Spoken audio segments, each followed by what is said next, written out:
other traditions which are very uh, common. Some traditions are, there are traditions which are constructive and there are traditions which are destructive.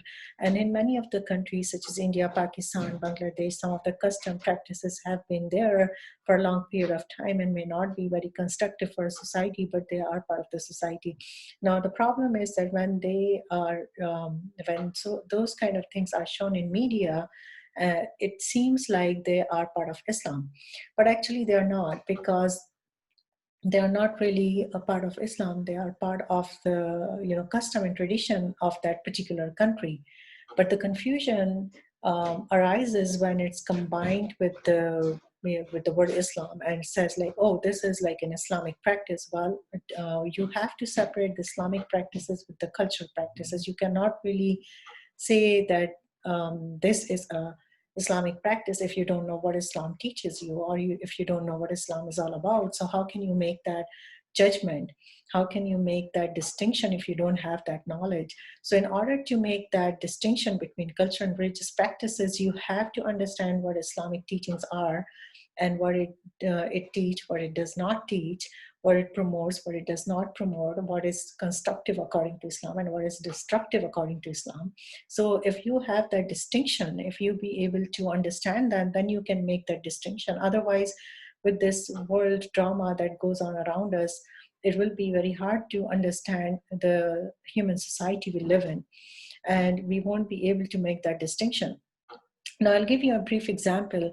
When I was in Saudi Arabia, I was growing there. I had my early education there. And there it was, at the time, it was very restrictive in a sense that in Saudi Arabia, women were not able to drive car and they would not be allowed to. So my father would take me to an empty parking lot and we would drive at night. And that is the memory that is stuck with me and shaped my life later on, because that was a very profound memory for me. That was the first exposure I had that, there's certain things that women are not allowed to do in that country. And that was very shocking for me. So I did learn to drive with my father, and he was very patient in a sense that he would take me every night to the empty parking lot at night and I would learn driving.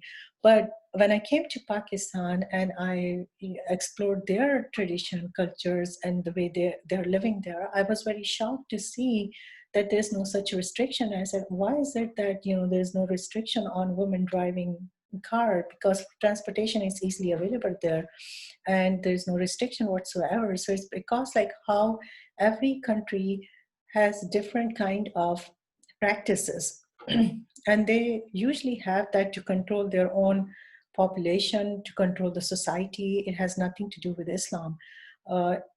There's nothing that says in any of the Islamic tradition that there are certain things women are allowed to do and not allowed to do.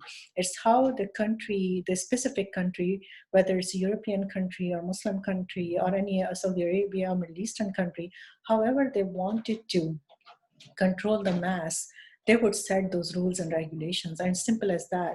So there's no such thing that Islam is restrictive in that sense. It's not restrictive at all. There's no kind of instructions given regarding that. It's just that the rule and regulation of a particular country